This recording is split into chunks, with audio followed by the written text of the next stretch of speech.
오늘이 12월 3일 첫 주입니다. 12월 첫 주가 되면 생각나는 거 있죠? 뭐가 생각납니까? 12월 첫 주 하면 벌써 한 해가 다 가는데 한 달밖에 안 남았네. 물론 그런 생각도 가질 수 있습니다. 그런데 중요한 것은 벌써 2년 됐네요. 2년 전 우리 교회가 하나님의 특별한 응답으로 이 교회당을 사서 이사 온 때가 12월 첫 주입니다. 드라마 같은 하나님의 역사를 우리가 생각할 때마다 얼마나 감사한지. 우리는 감당할 수 없는데 하나님은 이 교회당을 준비해 놓고 시간표가 되니까 너무 쉽게 또 너무 정확하게 응답을 주셨습니다. 많은 어려움도 있고 위기도 왔지만은 하나님은 그걸 오히려 발판으로 삼으셨고 우리 온 성도가 하나 되어서 참 감사함으로 이전에 우리가 함께 하게 되었습니다. 사실 이 큰 교회당을 우리가 어떻게 관리할까 걱정도 했는데 정말 우리 성도들이 큰 마음으로 우리 교회를 내 집같이 사랑하면서 구석구석 이렇게 청소도 하고 또 관리도 하고 또 챙기기도 하고 그래서요. 우리 성도들이 예배하고 우리 렘넌트들이 또 예배하고 교육받고 하는데 아무 부족함이 없도록 또 넉넉하도록 그렇게 참 헌신을 하셨습니다. 우리 교회들뿐만 아니라 지역에 있는 목사님들 특별히 렘넌트들이 훈련받으면서 너무 감사하는 거예요. 특별히 우리 초등신학원 책임자인 이성만 목사님은 이게 그 신학원 사용료를 이렇게 조금씩 주거든요. 내 사무실에 와서 그 사용료를 줄 때마다 목사님, 우리 렘넌트들이 한 곳에 모여서 이렇게 훈련받게 되니까 얼마나 감사해요. 너무 좋아요. 목사님 참 감사합니다. 이걸로 매번 하는 거야. 올 때마다 매달 올 때마다 그 감사의 표시를 하면서 이렇게 헌금을 주고 하고 하나님은 이 건물이 목적은 아니잖아요. 이 건물 통해서 하나님이 이루신 목표가 있다. 우리 성도들이 매주마다 오셔서 예배할 때는 말할 것도 없고 평소에 와서 교회를 돌아보며 또 청소하고 또 식당 또 여러 화장실 이런 거 관리하면서 없지가 아니고 아이고 힘들어 죽겠네가 아니고 하나님 주신 응답 앞으로 이 교회당을 통해서 이루실 하나님의 계획을 생각하면서 정말 감사함으로 정말로 기쁨으로 헌신하고 봉사하실 겁니다. 또 이 건축에 관한 경제 문제 이것도 여러분들이 기쁨으로 헌금하면서 그래서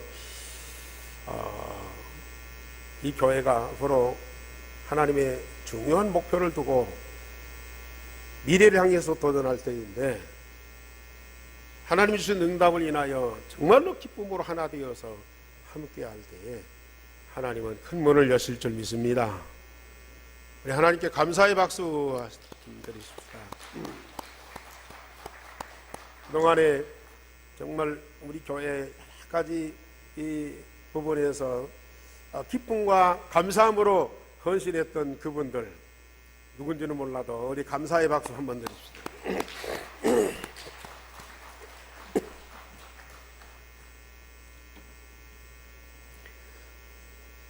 저는 다락방 복음운동하는 교회가 많지만은 하나님이 우리 예한교회를 특별히 사랑하시는 것을 보게 돼요. 또 훌륭한 교회들, 복음동 잘하는 교회들이 많지만은 저는 우리 예한교회만큼 행복하고 정말로 즐거운 교회가 없다고 봐요. 여러분들도 같은 마음이시죠? 예.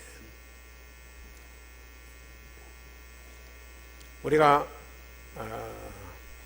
한 2달 반 정도 해서 신앙의 10가지 발판 말씀을 계속 받았습니다. 신앙의 10가지 발판, 오늘 마지막인데 기억나십니까? 우리 주보에 나와 있는 대로 신앙의 10가지 발판, 이걸 우리는 마음에 정리하고 뭐 해야 돼요? 믿으셔야 돼요. 신앙의 발판입니다. 믿음의 발판입니다. 이걸 여러분들 마음에 믿으셔야 돼요. 믿으면 됩니다. 그래서 우리 그 8번째가 2번 나왔는데 그 하나를 빼시고요. 10가지 발판, 우리 다 같이 한번 같이 읽겠습니다. 첫째, 모든 만물과 사람은 하나님의 절대 주권 속에 있다. 두 번째, 하나님의 방법은 독생자 예수 그리스도이시다. 세 번째, 하나님은 성령의 능력으로 역사하신다. 네 번째, 하나님은 말씀으로 응답하신다. 다섯 번째, 나는 하나님이 영원히 계시는 성전이다. 여섯 번째, 나의 모든 현장은 선교지이다. 일곱 번째, 하나님은 나의 생사화복의 주관자시다. 여덟 번째, 나는 하나님의 섭리 속에 있는 시한부 인생이다. 아홉 번째, 인간은 죽음 이후에 영원한 내세가 있다. 열 번째, 전도자에게는 영원한 상급이 예비되어 있다. 아멘. 오늘 마지막, 전도자에게는 영원한 상급이 예비되어 있습니다. 그래서 오늘 제목도 우리 다 같이 보십시다. 시작. 나를 위하여 의의 면류관이 예비되었느니라. 뭐가 준비되어 있습니까? 물론 내세에서 받는 상급이 크지요. 그런데 이 세상에서 지금 우리가 받는 상급이 큽니다. 저처럼 전도자는 영적인 군사입니다. 그래서 우리는 영적인 싸움을 싸워야 되고 그 영적인 싸움에서 반드시 승리하셔야 됩니다. 그런데 영적 군사로 부름받은 우리 전도자는 영적 싸움에서 반드시 승리하게 되어 있습니다. 그게 바로 상급입니다.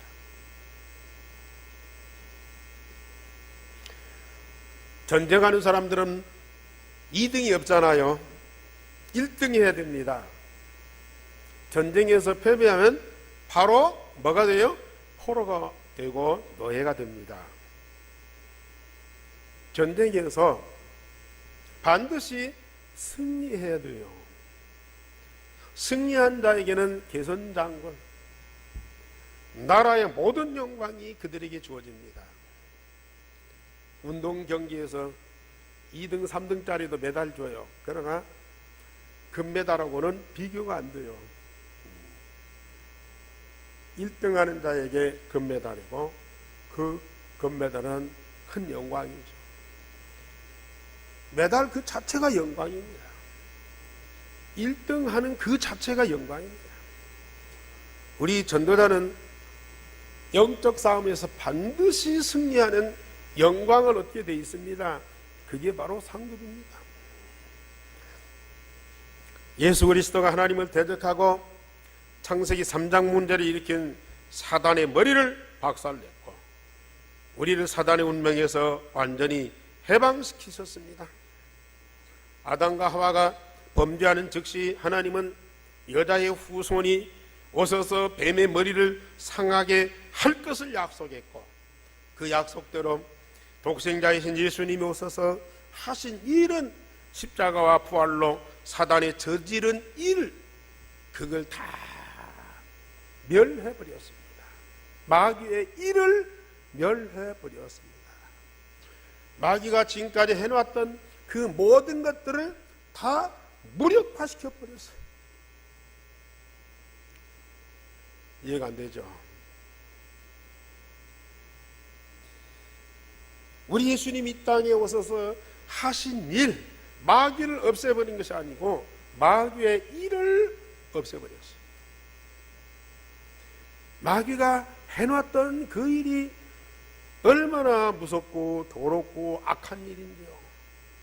그걸 우리 예수님이 십자가 부활로 완전히 무력화시켜버렸어요. 다 멸해버려버렸다. 하늘에서 하나님을 대적하고 공중으로 쫓겨나서 세상에 들어와서 12가지 영적 문제로 사람과 세상을 혼란케 한 그 사단의 무서운 계략을 아는 자가 하나도 없고요. 알아도 답이 없어요. 그런데 그걸 해결할 자는 오직 예수 그리스도뿐이고요. 그 예수님이 실제로 오셔서 십자가 부활로 완전히 해결하셨어요. 그런데 하나님은 또 우리를 영적인 군사로 부르셔서 예수 그리스도 이름으로 사단과 그 세력을 꺾을 권세를 주셨습니다. 예수님께서 직접 사단을 꺾으셨고 우리를 영적인 군사로 부르셔서 사단을 꺾는 권세를 주셨고, 바울은 그 권세를 가지고 가는 곳마다 귀신 들린 무당이나 점쟁이를 치유하면서 온전하게 만들어주셨어요. 사실 우리도 그 가운데 노예 생활하고 고통을 받았지만은 그 귀신의 제자, 그 마귀의 자녀, 그 사단의 제자인 이 악령 들려서 일생을 살아가는 그 사람들은 얼마나 고통받는데. 저는 우리 집에 오는 그 점쟁이 할머니, 그 고통받는 거, 그 집안이 망하는 거 생생하게 봐. 제가 복음운동하면서 2년 동안 일주일에 한 번씩 무당집, 점쟁이집, 절간 다니면서요, 그 현장을 다 봤거든요. 처음에 목사라고 하면은 딱 거부해요. 근데 이제 좀 이 분야에 알려고 왔다, 좀 공부하러 왔다 그러면요, 들어오라고 해요. 조금만 이렇게 겸손하게 좀 대우해 주면서 이렇게 대화를 하면요, 금방 마음 열고요, 속에 있는 거 다, 집안 식구 얘기 다 얘기해요. 그 익산의 어떤 젊은 이 점쟁이인데, 그분은 이 자기 부부 생활하는 것까지 다 얘기해요. 부부 생활을 이게 귀신이 못 오겠는데, 이게 귀신이 자꾸 방해한대. 그래서 이런 악령 들린 그 사람들은요, 절대 부부 관계가 이혼을 하든지 아니면 죽든지 아니면 그 수종을 다 들든지 그렇게 해야 돼요. 정상적인 관계 하나도 없어요.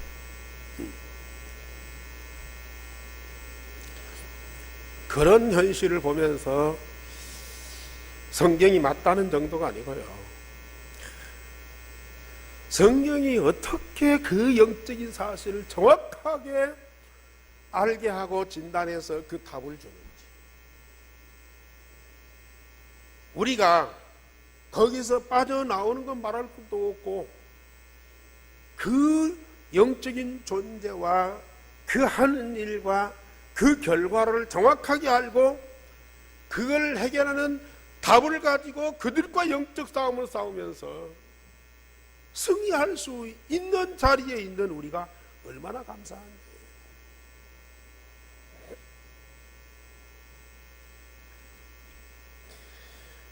우리는 나라의 부름을 받고 군대를 안 갈지라도 사단과의 영적 싸움은 반드시 싸워야 돼요.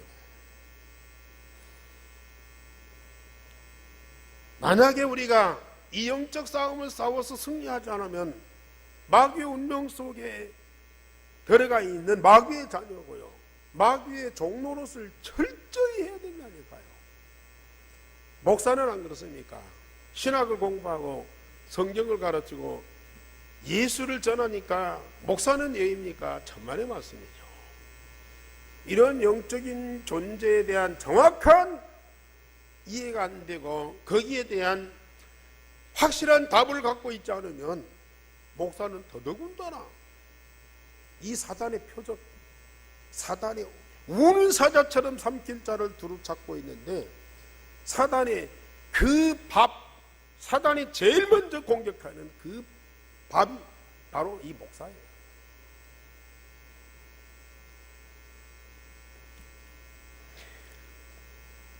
그래서 우리는 영적 무장을 하고 마귀를 대적해라. 선한 싸움을 싸우고 달려갈 길을 다 달려가라. 오늘 또 여러분들에게 말씀하십니다.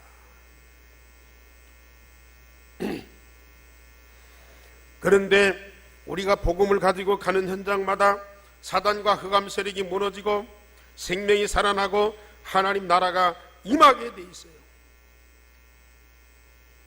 우리의 인격이나 우리의 지식이나 우리의 열정을 가지고 가는 것이 아니고 우리 안에 계신 예수 그리스도의 이름으로, 나사렛 예수 그리스도의 이름으로 나가기 때문에 그 나사렛 예수 그리스도 이름 앞에 사단은 박살나게 돼 있어요. 그 이름 앞에 무릎 꿇게 돼 있고요, 그 이름 앞에 도망가게 돼 있어요.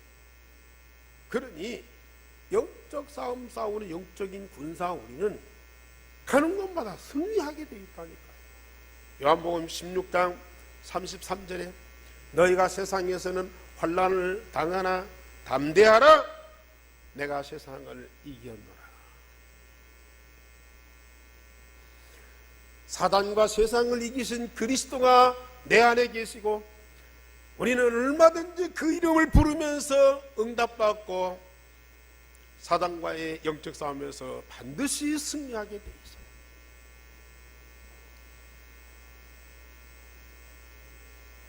영적 문제를 바로 알고 그걸 해결하는 답을 가진 그 사람이 바로 영적인 군사라. 우리 가정의 영적 문제를 알고 그걸 해결하는 답을 가진 사람이 바로 영적인 군사라.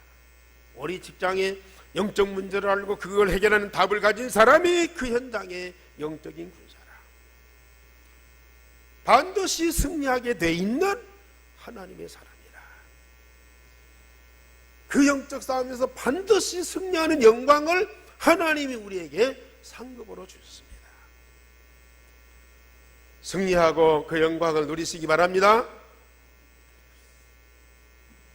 많은 사람들이 자기가 낳고 자기가 자라고 자기가 지금도 살고 있고 지금도 이게 그 생활하고 있는 가정, 살면서도 가정에 대한 불만이 많아. 왜 그래요? 뭐저쩌고 저쩌고 뭐 있고 없고 누가 잘하고 못하고, 물론 맞는 얘기죠. 다 맞는 얘기지 틀린 얘기 아닌데요. 그러나 왜 그런 말들이 나와야 돼? 왜 그런 생각을 갖고 그 가정에 살아야 돼? 우리 가정에 그런 문제가 오게 하는 장본이 사람이 아닙니다. 부모가 아닙니다. 자식이 아닙니다. 부부간이 아닙니다. 그 배경에 있는 사단의 그 영적인 세력이 있습니다. 그걸 꺾는 답을 가지면 그 세력이 무너지면서 모두가 해방받고, 아니 온 가정이 뭐 5명이면 5명, 10명이면 10명 다가 아니라 한 사람만 그 문제를 알고 해결하는 답을 갖고 있으면 되는데 그 한 사람이 없어요. 알고는 있는데 영적 싸움을 싸우지 않는 거야. 사단이나 마귀다 귀신이나 알고 있는데 영적 군사로서 자기 가정을 갖고 있는 이 이 사단과 영적 싸움을 안 하는 거예요. 그러니까 계속 그 노예되고 포로되고 속국되어서 고통받고 있는 거라. 저와 여러분들 물론 직장도 살리고 지역도 살리고 세계도 살려야 되죠. 우리 가정 가문부터 살리는 영적인 싸움을 하는 영적인 군사가 되시길 바랍니다. 반드시 우리는 그 현장을 살리게 돼 있어요. 그게 상급이라. 내게 주신 하나님이 그 상급. 두 번째로 전도자는 세상을 정복하고 다스리게 됩니다.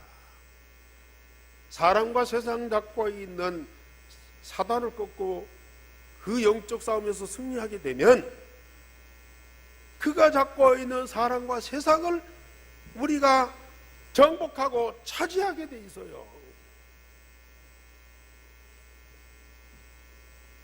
누가요? 전도자가.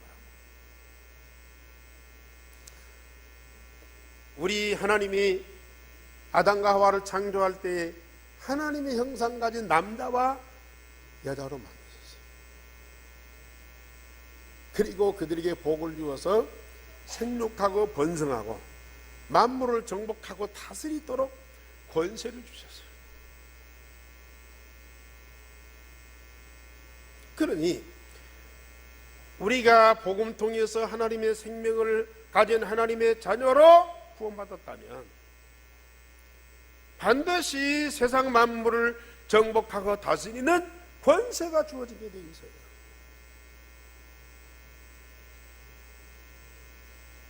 우리는 사람과 세상에서 빠져나오고 사단에게서 해방받고 자유하다. 그것만도 감사하죠. 그러나 내가 하나님 구원받은 자녀요 하나님이 함께하는 자라면 그 하나님의 능력과 지혜와 권세가 어디로 가겠습니까? 우리에게 당연히 응답으로 오게 돼 있어요.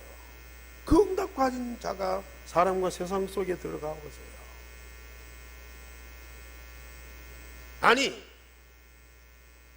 하나님이 나와 함께 하시며 살아계신 하나님의 능력이 내와 나의 현장에 역사하게 되면 당연히 그 현장, 그 사람과 거기에 경제 다 우리 것이 아니겠습니까?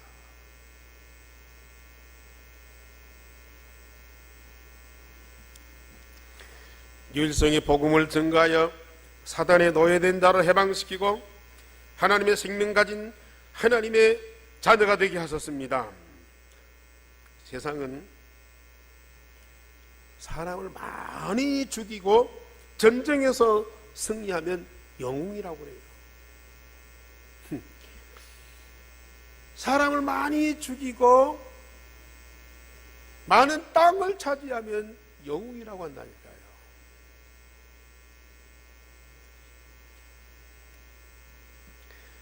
사실 이순신 장군이 우리나라 영웅이죠. 그러나 왜군을 많이 죽였어요.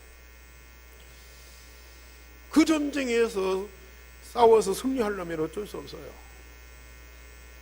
그러나 우리 영적 싸움은 사단이란 존재, 이것만 머리를 박살내고 그 세력을 무력화시키고 그가 벌린 일들을 완전히 멸해버리면은 거기에 묶인 사람들이 살아난다니까요. 그가 자꾸 휘둘렀던 모든 세상의 경제와 문화가 전부 바꿔지게 돼 있다니까요. 누구에 의해서요? 전도자에 의해서.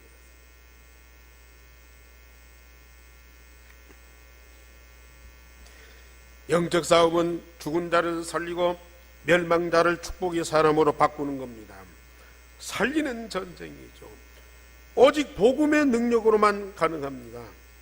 절대 안 죽고 안 망하는 사람을 세우는 것입니다. 그래서 정말 우리는 잘하든지 못하든지 내 인생 사는 목적이 뭐냐?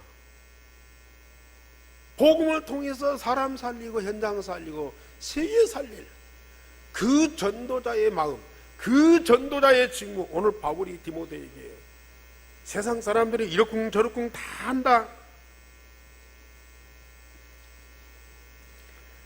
뭐 진리에서 돌이키고 허탄한 얘기를 따르고 자기의 사역을 따를 스승을 많이 두고 바른 교훈을 받지 않냐고 사람 다 그런다. 그러나 너만은 전도자의 직무를 다. 전도자의 일을 하면 내 직무를 다.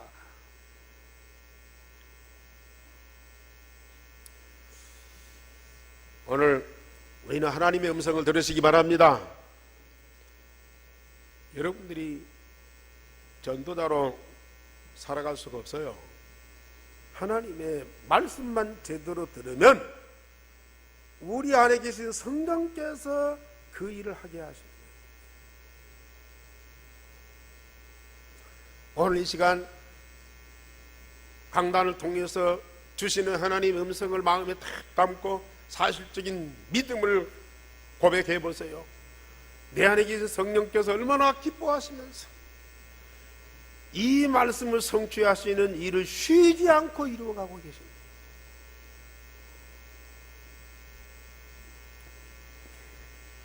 특별히 세상 정복하고 다스리는 것은 사람 많이 끌어모아가지고 내 사람 만들고 세상에 있는 돈 끌어모아가지고 부자가 되고 절대 그건 아니에요.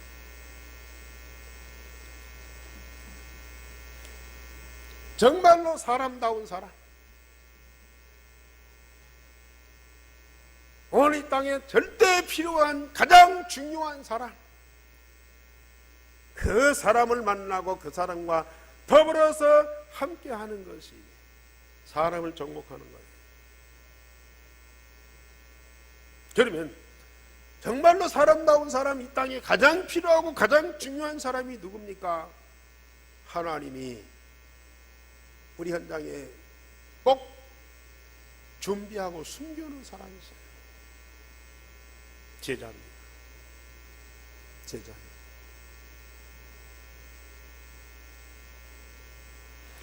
현장에 숨겨진 제자를 만나고 복음운동에 함께하는 동역자가 되는 거예요.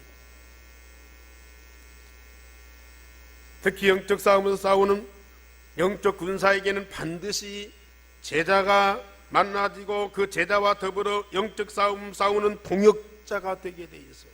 오늘 바울은 많은 동역자가 있지만은 디모데 같은 제자, 참 아들 디모데에게 편지한다 그랬어요. 우리가 10사람, 100사람, 1000사람, 10,000사람 많은 사람이 필요하지만은 디모데 같은 제자 딱 한 사람만 있어도요. 하나님이 하늘과 땅의 모든 권세를 가지고 함께 하시면서 역사하시죠.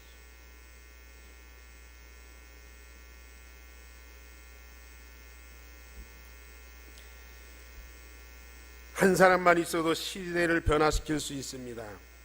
세상에서 아무리 성공해도 그리스도의 제자를 못 만나면 허망한 삶을 사는 것이죠.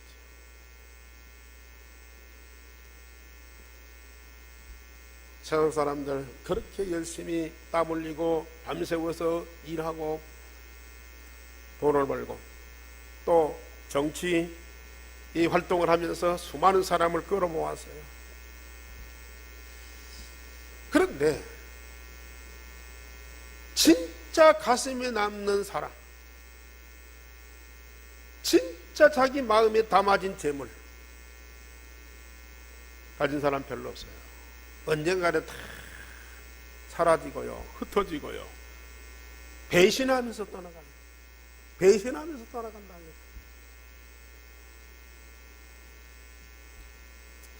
예수님이 보리떡 5개 물고기 2마리로 5,000명 먹고 12강 중에 넘었어요. 아니 그 배만 채워도 대단한 기적이죠.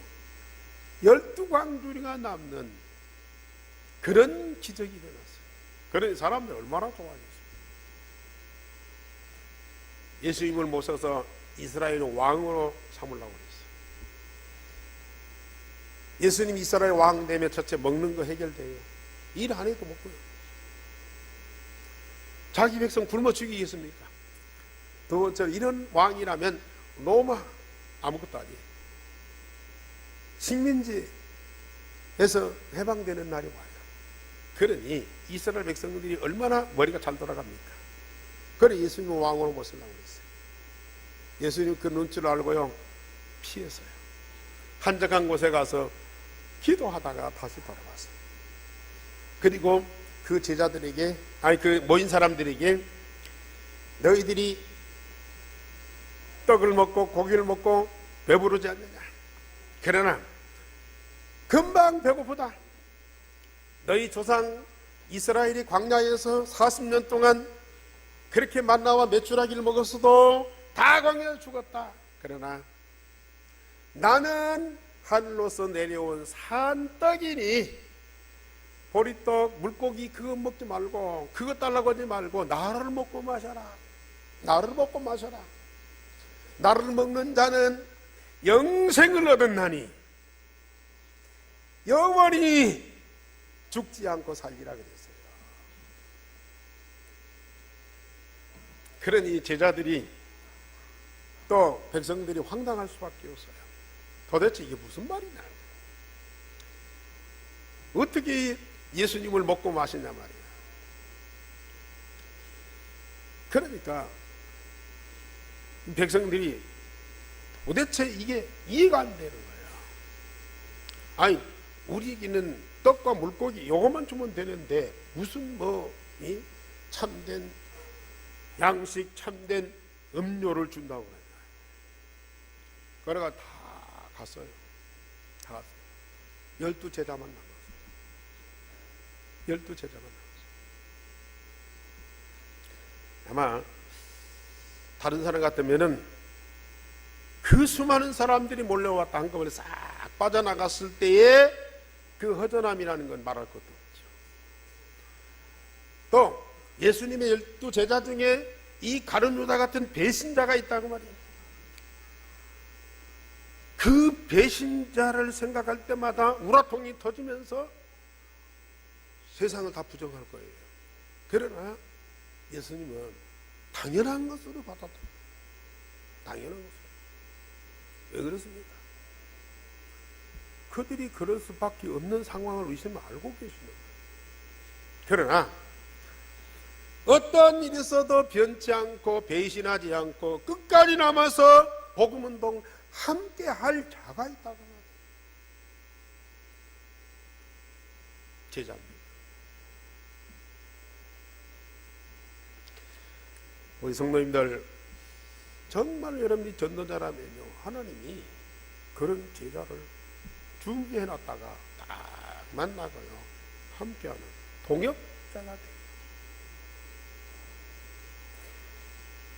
이 제자와 더불어서 말씀 포럼, 전도 포럼이 되는 그 시간이 얼마나 행복한 줄 아십니까?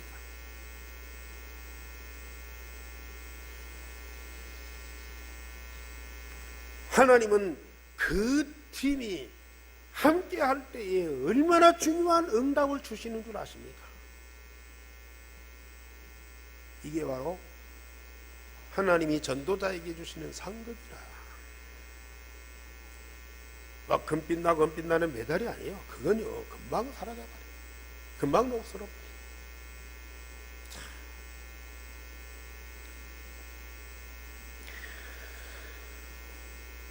저 로마 사람들은 그 무기를 갖고 전쟁을 하고 전쟁에서 나라를 점령하고 강대국이 됐고 강대국이 되니까 세계를 다 차지하려고. 오늘 학원 복음화 메시지. 강대국의 배경을 갖고 세계를 점령해서 세상을 다 차지하려는 그게 바로 부끄러운 삶이라고 말이에요. 그러나 바울은 아무 배경도 없고 천국 배경을 가지고 일생의 복음을 가지고 매 맞으며 감옥에 갇히며 풍랑 만나며 죽음의 위기를 당하면서 복음도 가는 곳마다 생명 살렸어요. 가는 곳마다 숨은 제자를 찾았어요. 그 제자 현장을 맡겨놓고 또 다른 데로 가요. 가는 곳마다 사단이 떠나가요.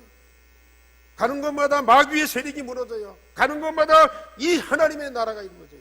가는 곳마다 숨긴 제자가 찾아져요. 그게 세계를 정복하는 거예요.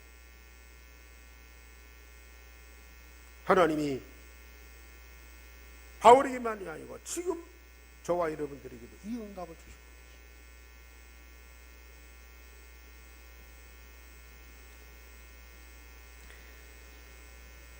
세상에서 아무리 성공해도 그리스도의 제자를 못 만나면 허망한 삶을 살 수밖에 없다.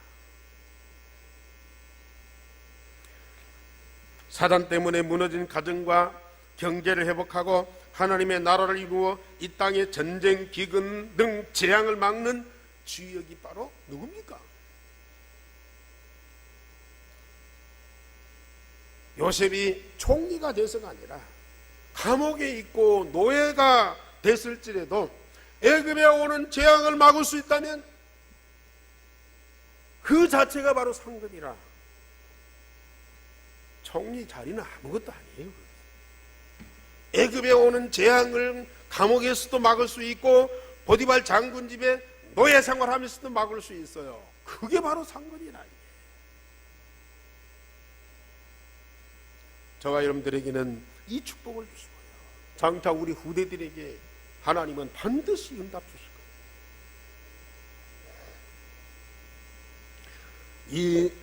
이것보다 세상을 확실하게 정복하고 다스리는 것이 없습니다.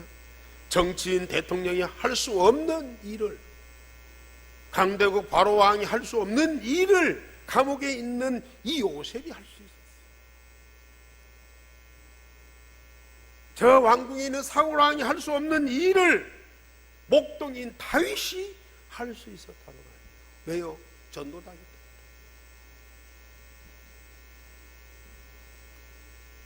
왕자리를 안 줘도 됐습니다. 메달 안 줘도 괜찮습니다. 정말로 복음 가지고 그 시대 그 나라의 재앙을 막는 이 자체가 얼마나 큰 상급이냐 그 말이에요. 그걸 하나님이 저와 여러분들에게도 응답으로 주셨어요. 마지막 세 번째, 하나님은 전도자를 위하여 하늘의 상급을 준비하셨습니다.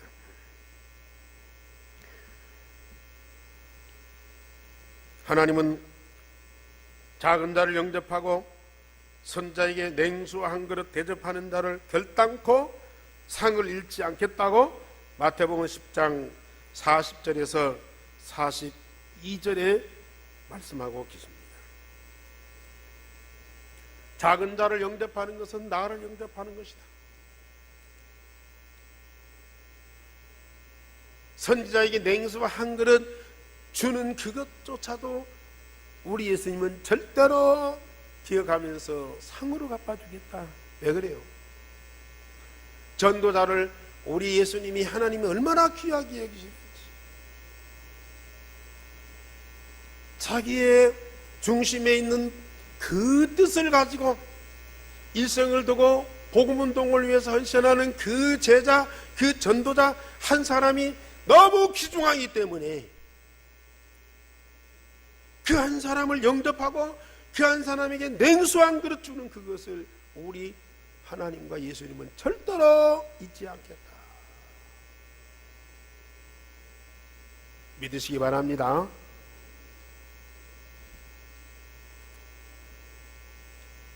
전도자를 그만큼 존귀하게 여기시고 모든 관심과 사랑을 쏟으시고 냉수 한 그릇 거지한테 주는 거이죠. 거지한테 그 주는 것을 전도자에게 주었다. 하나님이 너무 기뻐요.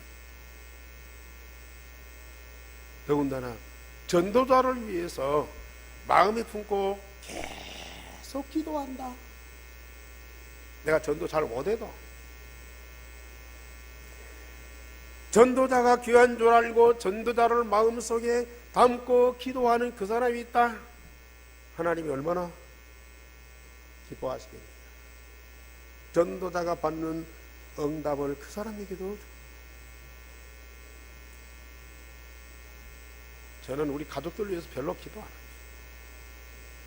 물론 매일 한 번씩은 기도하지만, 그러나 오늘 이 시대의 전도자 유목사님과 상임위원들과 본부의 직원들, 그리고 복음 운동하는 모든 목회자들, 모든 지역의 일꾼들 매일 새벽마다 가슴 품고 기도. 우리 교회에 정말로 전도하는 전도 이 자들, 제자들 정말로 중심 갖고 기도.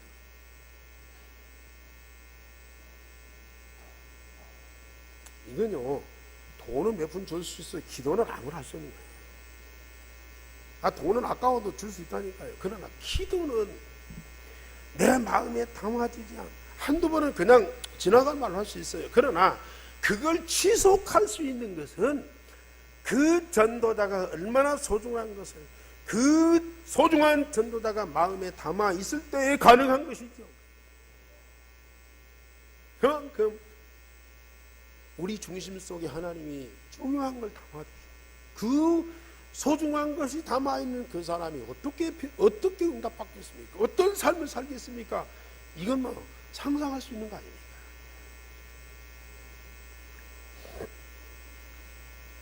그러면서 바울은 오늘 디모데후서 4장 1절에 8절에 디모데에게 말씀합니다. 전도자의 직무를 다하고 선한 싸움을 싸우고 달려갈 길을 마치고 믿음을 지킨 자들을 위하여 하늘의 멸류관을 준비하셨다. 그래서 오늘 본문에는 4장 8절에 의의 멸류관을 준비하셨다. 요한계시록 2장 10절에는 생명의 멸류관을 준비하셨다. 베드로전서 5장 4절에는 영광의 멸류관을 준비하셨다. 물론 뭐 같은 것이겠지만은 표현이 다 다릅니다. 누구를 위해서요? 전도자를 위해서. 우리가 하나님 나라 들어가는 것만도 큰 영광이죠. 그러나 그 하나님 나라에서 의의 멸류관, 영광의 멸류관, 생명의 멸류관을 받는다. 이건 영원한 것이다.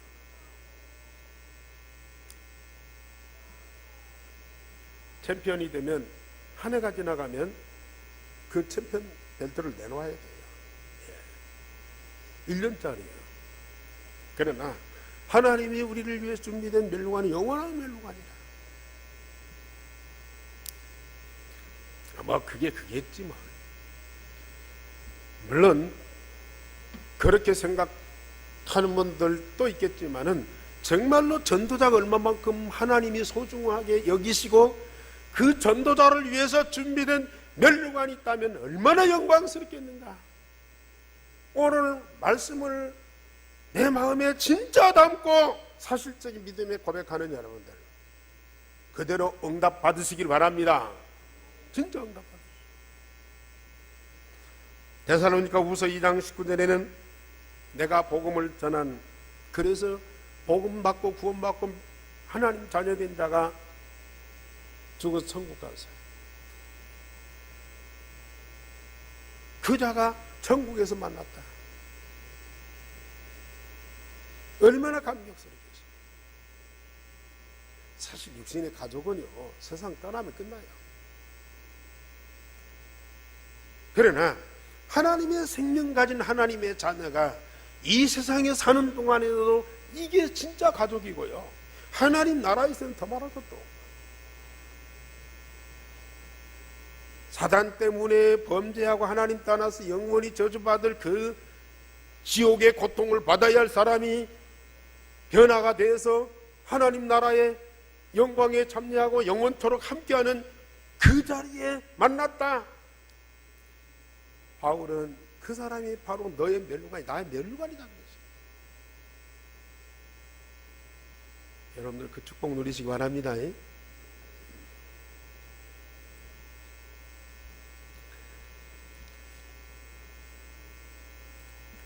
그래, 유목사님은 불신자 전도 해서 교회화되고 정말 신앙생활 잘하는 사람이 세 사람만 있다 그러면 전도가 성공된 것이 아니고 인생 삶 자체가 성공한 것이다. 인생 삶 자체가 성공하게 돼. 세 사람만 복음들이 살렸는데.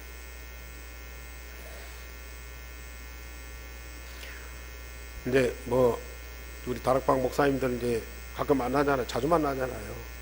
뭐 지역에서도 만나고 화요 집회 뭐 전국적으로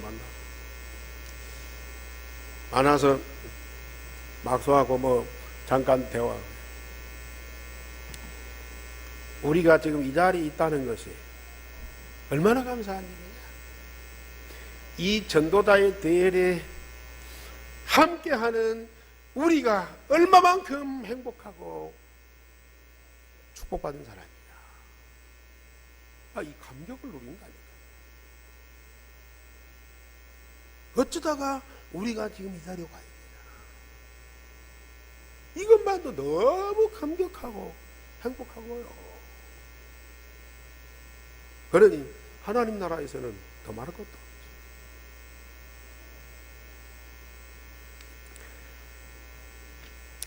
결론적으로 말씀드립니다.